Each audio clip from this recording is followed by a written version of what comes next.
Here on this podcast, we're going to challenge the status quo. We're going to talk about new innovations. We're going to talk about the ways that we can better our lives for good. We're going to talk about the biggest challenges associated with remote work, unplugging and taking our businesses, families, and lives back and putting them wherever. Welcome to the Work Wherever podcast.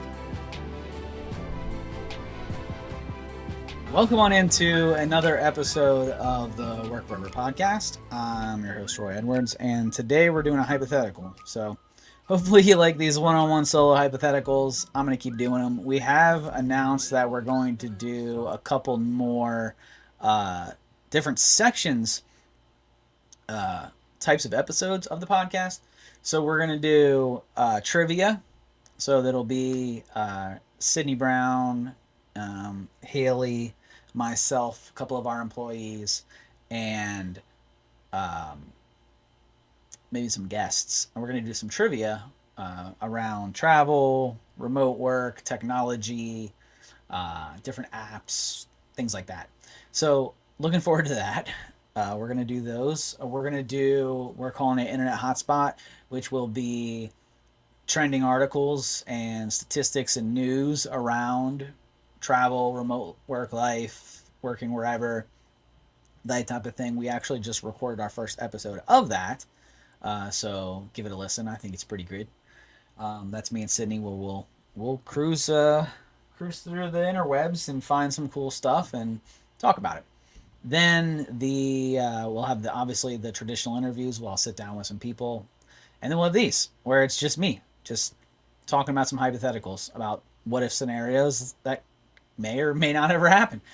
And today's hypothetical it actually stems from an article that I read. Well, there's multiple statistics out there, but there's a couple of different articles that have been posted around the cost of commuting and how much workers are quote unquote losing by going back to the office. And so we are in this recession, right? And so the recession, obviously people, the price of living increases, right? So things cost more money, and we're having to deal with the rising prices of gas and food and everything else, right? And so cost of living is going up. And so now we are being asked to return to the office, which that actually statistics show is a pay decrease, or can be a pay decrease, because of what you're spending in commuting. And I have some interesting findings here that I'll get into. And so this got me thinking, like, what if you had the opportunity to never go to an office again? Would you take a pay cut to take another position, another opportunity that is actually just as straight up, hey, you'll never have to sit in traffic again. You can work from home. Maybe not have to sit in traffic again, but not, at least not commuting to work. But would you take that position that pays you, I'll say $10,000 less annually in annual salary? Would you take that job to never have to go into an office? And so it's an interesting discussion. I've talked to people in multiple different industries, sales reps, people who are doing trades work, roof installers, I've talked to, dentists, bloggers. I've talked to a whole bunch of different people, right? Obviously, developers. I'm in the tech field, so I've talked to a whole lot of those. And just about every developer, architect, engineer, those type of members who think for a living, none of them would ever go back. And they won't even entertain an opportunity that's not remote. And so there's a lot of different reasons behind that. A lot of people who are in my industry, the tech industry, have already established their lives to be a remote type of lifestyle. I've been working remote since 2016. I'm never going back. This wasn't something that, like, COVID happened and I was like, man, that'd be really cool. No, it was already a part of my life, and I had already started to move my family further and further away from the city. I was no longer looking at how close to a train or to a metro station can I get. I didn't care anymore. So, like, now I'm out, and I'm not in the rural, but I'm also not in true suburbia anymore. So that's something that we chose to build our life around. Now, we also homeschool now. That was due to COVID, but we had talked about it prior to. And so we've built this lifestyle where we want to do whatever we want. If we want to go to a Nationals game in the middle of the day, like we did a couple days ago, then we'll do it, right? We'll grab the kids. Hey, you want to go to a 1 o'clock game? Sure. We'll finish school a little early today, or we'll do some reading later in the day, or whatever it is they have to do. But, I'll take leave, or it's not really leave because I'm the boss, but I am telling my clients, hey, I'm unavailable, put up an out of office, letting them know that I'm out of pocket. I'm still answering calls, but I'm not bringing my laptop to the Nationals game, right? So that is the idea, is to how close can everyone get to that lifestyle? How close can everyone get to working out of an RV, to traveling around the world, to moving from city to city, to bringing their kids, seeing new things and experiencing life, not like some of the time, but like all of the time. And then how much of a pay cut would you do if you knew that that was the case, that you didn't have to go sit in a cubicle or an open office space or anything like that ever again? What's the number? What's the magic number, right? Everybody has a number that would say, if I said you had to go commute 3 hours each way and sit in a cubicle and be there 5 days a week, there's a number that you would do, right? Probably, maybe, but there is likely a number. Like if I told you, we'll pay you, an extra $50,000 annually, would you do it? 100,000, 200,000? Who knows? That's for you to decide on what your number is. Everybody has a number, they say, right? So what's your number to be a remote worker? So there was a study this is some findings that were produced by Lending Tree. So if you haven't heard of Lending Tree, they are a financial organization. They do loans, mortgage loans, car loans, all kinds of different loans. And so a lot of what they base their entire business around is around money, right? So this was a article that they posted, and it's as offices reopen. So it's all about the return to work. Millions of Americans, says the headline, will lose more than $10,000 commuting. Now I put a poll up on my story on Instagram and on LinkedIn, asking people, would you take $10,000 less to never have to sit in traffic again? That was before I saw this article. So this article actually says that people are losing more than that. So then I also included in the story $15,000 and $20,000. Most people didn't pick $20,000 because why would you, if 5,000 or if 10,000 and 15,000 are some of the choices? You're not going to short yourself. Most people are going to take the lowest number that they see in front of them, right? So you would have to break it up, I feel like. But it says, after more than a year of working remotely, the sacrifice may have been too costly to workers. Lending Tree researchers estimated the opportunity cost of commuting, or the lost value of the alternative, which is not commuting. And they did this in the 100 largest U.S. cities. So I don't know what the top 100 U.S. largest cities are, but you could probably guess what they are. New York, obviously, LA, probably Chicago, Dallas, Detroit. I don't know what else would be there. Miami, maybe? I don't really know. This has Tulsa, Oklahoma, Fremont, California. So probably a lot of California. But there's a lot of different 100 largest cities in America. And so what they found, it says, analysts found that full-time workers in the largest cities were spending nearly an hour a day commuting, so 30 minutes each way. That was in 2019. The latest available federal data said that. If that time was spent on the clock rather than the car, as it was for many during the COVID-19 crisis. Okay, so you're working more hours because you're working from home, I guess is what they're saying there. Workers could have increased their income by $5,600 a year on average. That's interesting. So they're saying that if you add an hour a day on the clock, and you're an hourly waged member, and your employers let you do it, then you could increase your income by $5,600. I hadn't thought about that portion of it. I hadn't really thought of that side of it because I feel like generally employers have an hour cap, but I guess that could be thrown into the equation. I'm cool with including that into this, I suppose. The opportunity cost was highest for Fremont, California workers at $15,000 annually that they're missing out on. So here are the key findings of this study. The average round trip commute in the 100 largest cities is 52 minutes, equating to an average annual opportunity cost of $5,600. We just went over that. Fremont, California has the coziest commute by far. The average round trip commute time here is 73 minutes, third longest time among the 100 cities. So 73 minutes, that's a rough commute. Which equals an average annual opportunity cost of $15,000, nearly $2,000 higher than the next city, San Francisco, and Jersey City, Jersey, take the next two spots. So if you live in San Francisco or New Jersey, you're not working remote, you are losing some serious cash, my friend. Tulsa, Oklahoma has the shortest and least costly commute. Interesting. The average round trip commute here is 37 minutes, or an average annual opportunity cost of $3,200, roughly $11,800 a year less than Fairmont, Toledo, Ohio, and Wichita, Kansas, the next two spots on the shortest commute. So overall, we have the lowest here in Tulsa, Oklahoma of the top 100 cities.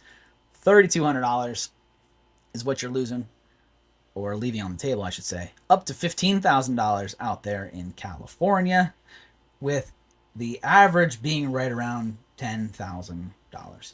And so, what would it be?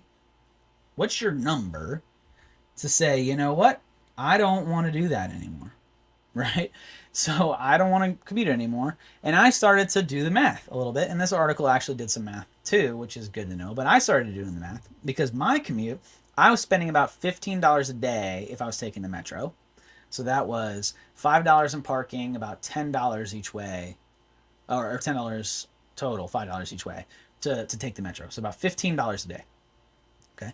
If I am driving, which I had to drive to the metro, believe it or not, I didn't ride my bike or walk, or the metro is actually too far for me to do those things. So I'm either Ubering or driving to the metro, or the train. When I took the train, I had to do the same thing.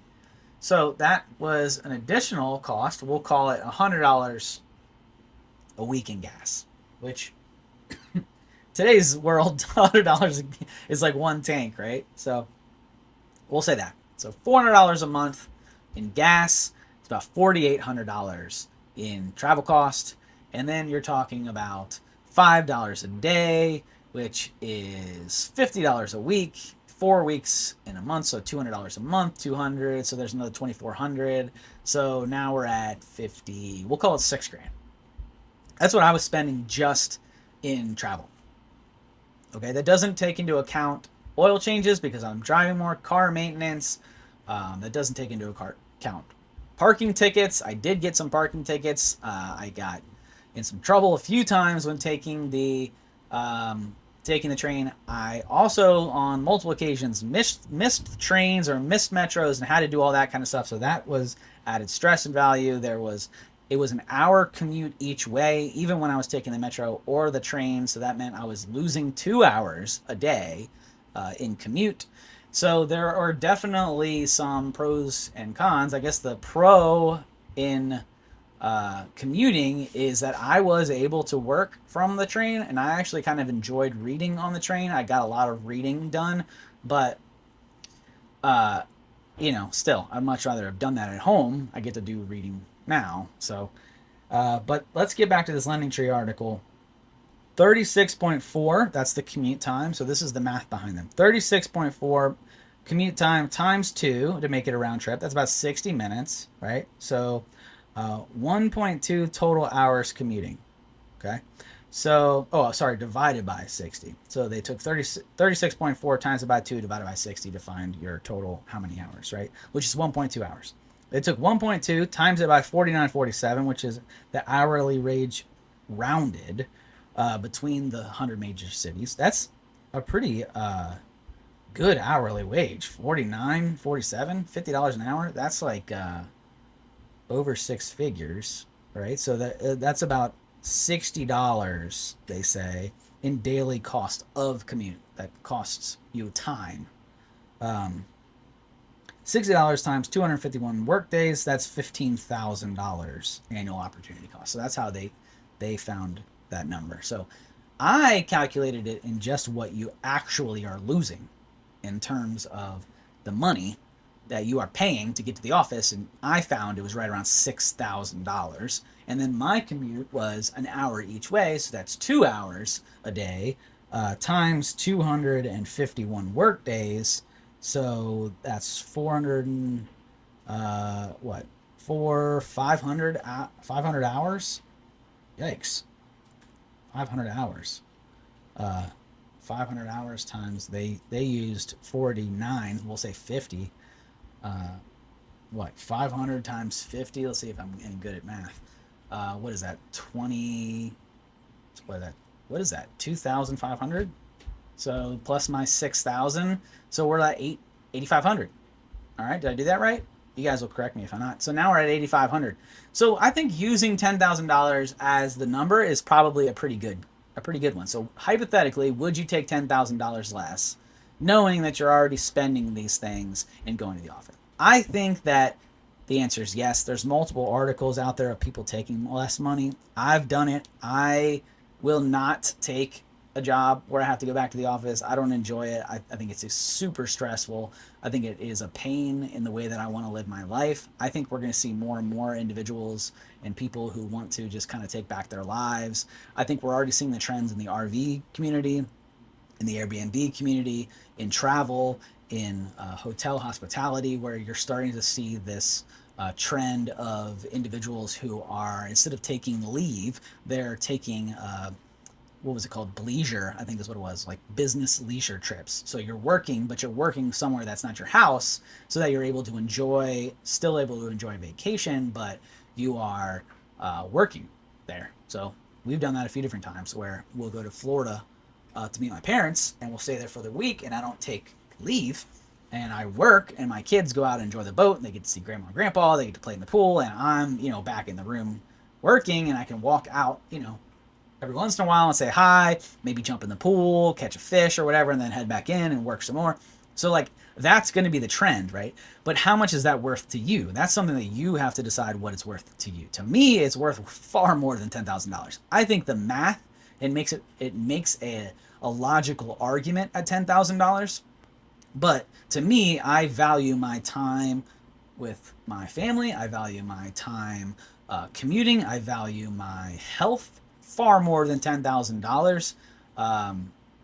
And I've done this, so this isn't like a hypothetical for me. I have taken far less money to work from home.